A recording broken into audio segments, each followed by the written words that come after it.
स्वागत है three study channel में। जैसे कल हम लोग इलेक्ट्रॉनिक कॉन्फ़िगरेशन के बारे में पढ़े थे, आज उससे आगे हम लोग पढ़ेंगे किसी भी तत्वों की संयोजकता निकालने के लिए। अब कैसे हम लोग तत्वों की संयोजकता निकालते हैं, चलिए देखते हैं। ये पहला चीज़, तत्वों की संयोजकता होती क्या है ना।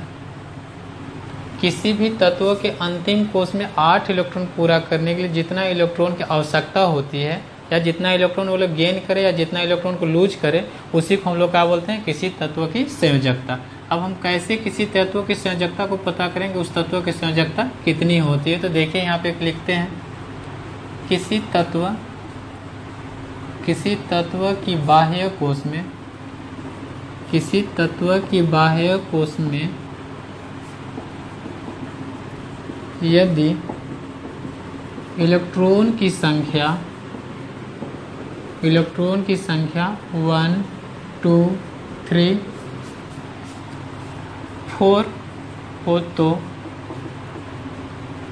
4 हो तो उसकी संयोजकता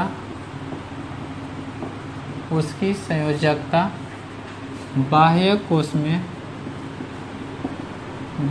कोष में उपस्थित इलेक्ट्रॉन की संख्या हो जाती है।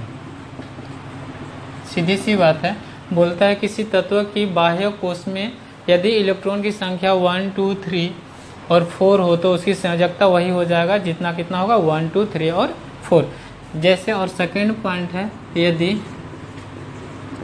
यदि किसी तत्व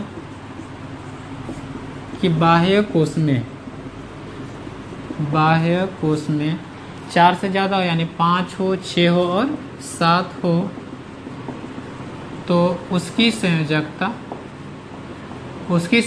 निकालने के लिए हम लोग क्या करते हैं, 8 से माइनस करते हैं इलेक्ट्रॉन जो बाह्य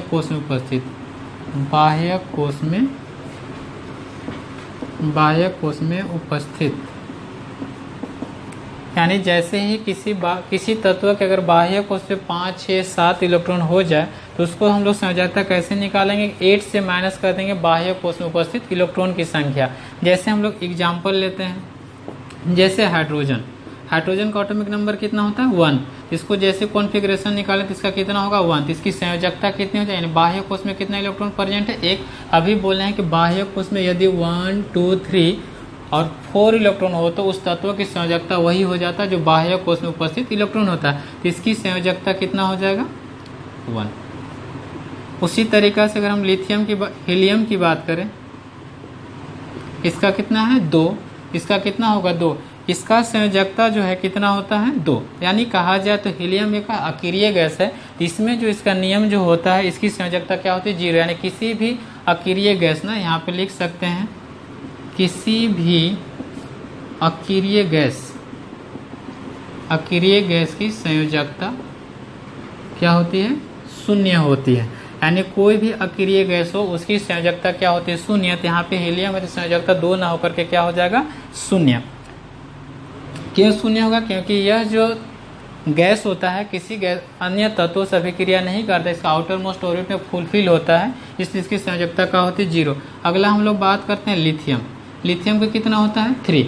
तो इसको डिस्ट्रीब्यूट करो 2 और कितना हो जाएगा 1। इसका बाह्य कोष में कितना इलेक्ट्रॉन प्रेजेंट है 1, इसलिए इसकी संयोजकता कितनी हो जाएगी 1। उसी तरीका से और दूसरे को हम ले लेते हैं, जैसे कार्बन के कितना होता है 6। यहाँ पे लिखेंगे 2 और कितना हो जाएगा 4। तो बाह्य कोष में बोलेंगे अगर 4 तक जो इलेक्ट्रॉन हो जाए तो यहाँ पे कितना है बाह्य कोष में 4, इसलिए इसकी संयोजकता कितनी हो जाएगी 4। उसी तरह और हम लोग बात करते हैं, जैसे ऑक्सीजन ले लेते हैं, ऑक्सीजन के कितना होता है 8। यहाँ से होगा 2 और कितना हो जाएगा 6। यानी बाह्य कोष में कितना इलेक्ट्रॉन हो गया 6। अभी हम बोले कि जैसे ही 4 से ज़्यादा हो जाए 5, 6, 7, इसको हम क्या करते हैं, वैलेंसी निकालने के लिए यानी संयोजकता निकालने के लिए 8 में से बाह्य कोष में उपस्थित इलेक्ट्रॉन को संख्या क्या करते हैं माइनस। इसका जो संयोजकता होगा कितना हो जाएगा 8 - 6, यानी इसकी संयोजकता कितनी हो जाएगी 2। इसलिए ऑक्सीजन की संयोजकता कितना होता है 2। उसी तरीका से अगर हम लोग बात करें आगे, इसको रफ करते हैं यहाँ पे, जैसे निकालते हैं हम लोग सोडियम को निकाल के देखो। सोडियम का एटॉमिक नंबर कितना होता है 11।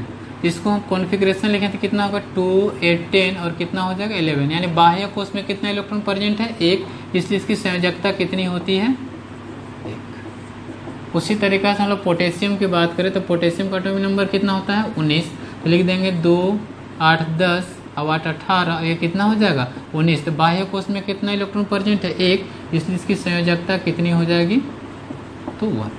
इसी तरीके से हम लोग किसी भी एलिमेंट का निकाल सकते हैं, जैसे और का निकालते हैं।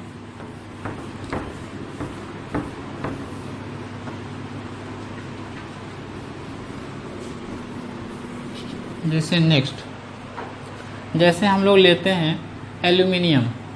एल्यूमिनियम का एटॉमिक नंबर कितना होता है 13। इसको हम लोग इलेक्ट्रॉनिक कॉन्फ़िगरेशन करें तो कितना होगा 2 8 10 और कितना हो जाएगा 3। तो बाह्य कोश में कितना इलेक्ट्रॉन हो गया 3, इसलिए इस एल्यूमिनियम की संयोजकता कितना हो जाएगा, संयोजकता कितना हो जाएगा 3। उसी तरह और आगे हम लोग बात करें सल्फर। सल्फर का कितना होता है एटॉमिक नंबर तो 16 होता है। तो इसको करेंगे 2 8 10 और 6 कितना हो जाएगा 16। अब बताए इसका आउटर मोस्ट ऑर्बिट में कितना इलेक्ट्रॉन हो गया 6, इसलिए इसकी संयोजकता को निकालने के लिए हम लोग क्या कर देंगे 8 में से क्या कर देंगे 6 को माइनस कर देंगे, तो इसका संयोजकता कितनी हो जाएगी 2। इसी तरीके से अगर हम लोग क्लोरीन का निकालें तो क्लोरीन का एटॉमिक नंबर कितना होता है 17, तो कितना हो जाएगा 2 8 10 और 7 कितना होता है 17। अब इसका आउटर मोस्ट ऑर्बिट में कितना इलेक्ट्रॉन हो गया 7, इसलिए इसका संयोजकता क्या हो जाएगा, संयोजकता इक्वल टू हो जाए 8 - 7, यानी बाह्य कोश में उपस्थित इलेक्ट्रॉन की संख्या को ही हम लोग 8 से माइनस करते हैं, इसलिए 8 में से 7 को माइनस करें तो कितना हो जाएगा 1। इसलिए क्लोरीन की संयोजकता कितनी होती है 1।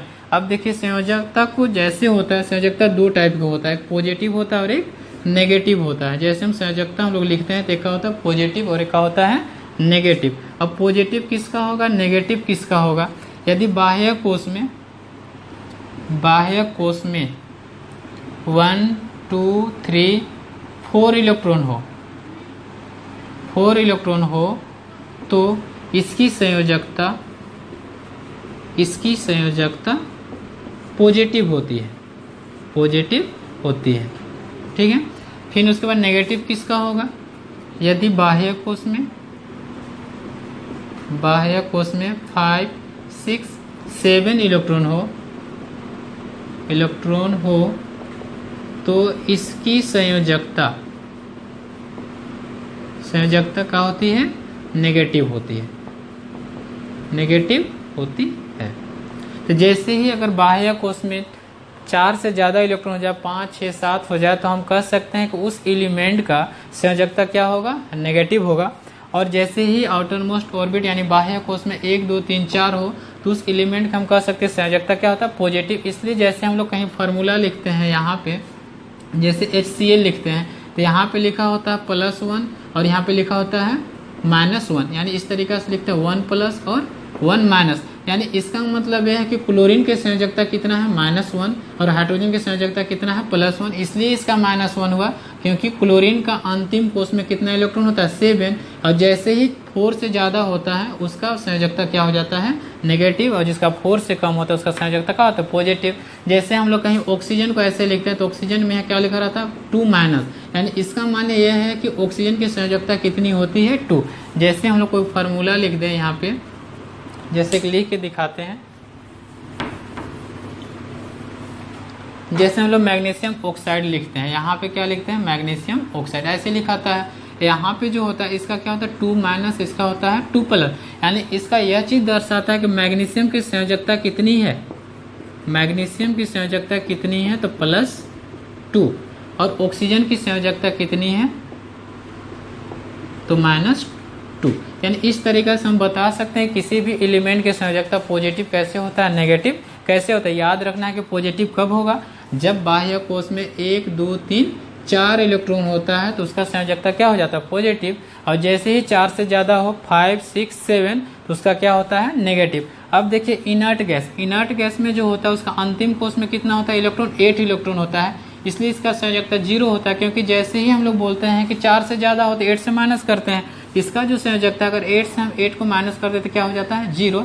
इसलिए याद रखना है कि अक्रिय गैस कोई भी हो, या हीलियम हो, नियोन हो, आर्गन हो, क्रिप्टोन हो, जेनोन हो, सभी का संयोजकता क्या होता है 0। और हीलियम को छोड़कर, हीलियम का अंतिम कोष में कितना इलेक्ट्रॉन होता है 2, और बाकी जितना अक्रिय गैस होता है उसका अंतिम कोष में जो इलेक्ट्रॉन की संख्या होती है हमेशा कितनी होती है 8। इस चीज़ को याद रखना है कि हीलियम को छोड़ करके बाकी अक्रिय गैस जो होता है उसकी अंतिम कोष में इलेक्ट्रॉन की संख्या कितनी होती है 8। इसलिए इस सभी अक्रिय गैसों की संयोजकता क्या हो जाती है 0।